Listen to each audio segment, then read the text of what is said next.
Hello class 10 children, as you all know we are doing part B, the second unit, that is digital documentation advanced. Now yesterday I told you how we can resize and rotate an image in openoffice.org. Now the today's topic is creating the drawing objects.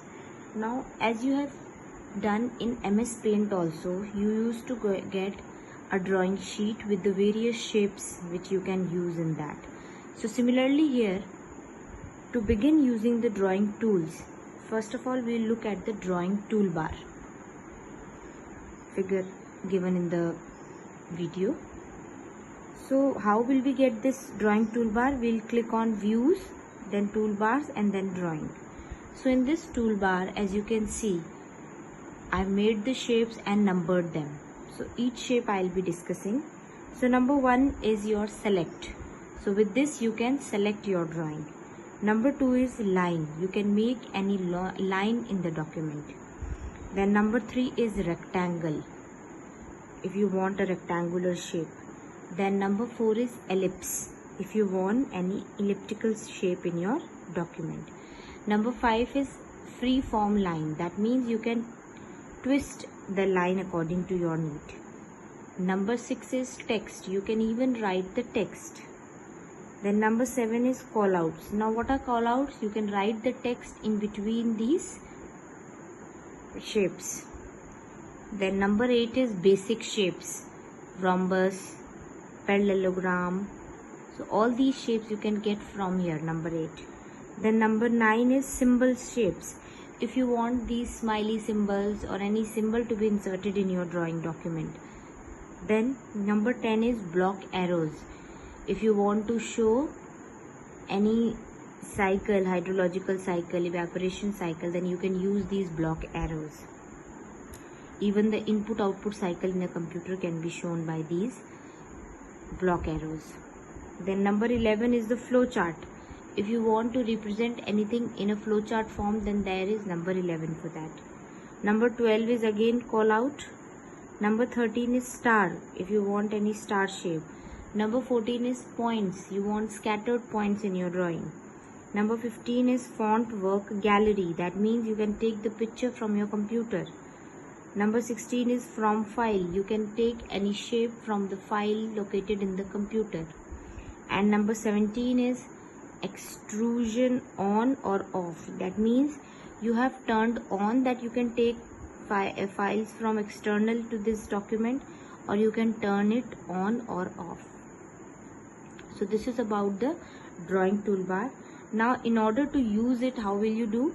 You will click in the document where you want the drawing to be present. Select the tool from the drawing toolbar. So what will happen when you select the tool? The mouse pointer will change to a plus sign. Now move the crosshair pointer, this mouse pointer, to the place in the document where you want the graphics to be appear, and then click and drag to create the drawing object. Release the mouse button, then the selected drawing function remains active, so you can draw another object of the same type. Then to cancel the selected drawing function, press the escape key or click on the select icon on the drawing toolbar. Now you can even change the properties, that means fill color, then line type of the drawing object by using the drawing object properties toolbar, which is the next one. Now in this drawing object properties toolbar, what you can see is number 1 is again a line, that you want to change the line form. You want a vertical line, straight line, curved line, whatever. Then number 2 is arrow style. As you were able to insert arrow in your drawing above, then which type of arrow you want. Number 3 is line style. You want it a bold line or a simple line, so it will change the line style. Then number 4 is the line width of the line. Then number 5 is the color of the line, that what color of the line you want. Number 6 is area. You want that area to be painted. Number 7 is area style or filling. You want that area to be colored with a particular color type. Number 8 is rotate. You want your image to be rotated. Number 9 is to the foreground. That means you want that image to come to the foreground. Number 10 is to the background. You want that image to be at the background of the text. Number 10 is background. Then number 11 is bring to front, and number 12 is send to back. So foreground, background are changing the foreground and the background of the image, but you want that image to come in front or back. For that you have 11 and 12. Then number 13 is your alignment, and number 14 is change the anchor. You want that drawing to be shifted from one place of the document to another. So now to use this properties toolbar, what you will be doing is, on the drawing toolbar, first of all you will be selecting the select tool. Now next come to your drawing object properties toolbar. Now click on the icon for each property. You want whichever property you want, you will click on its icon and then select the value that you want for that property. Then for more control or define new attributes, you can click on the area or line icons. That means the 5 and 6 on the toolbar to display the detailed dialog boxes.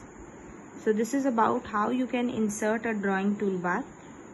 So if you want to change the properties of an existing drawing object, select the object and then you will go to the select tool and then select any of the properties from the properties toolbar.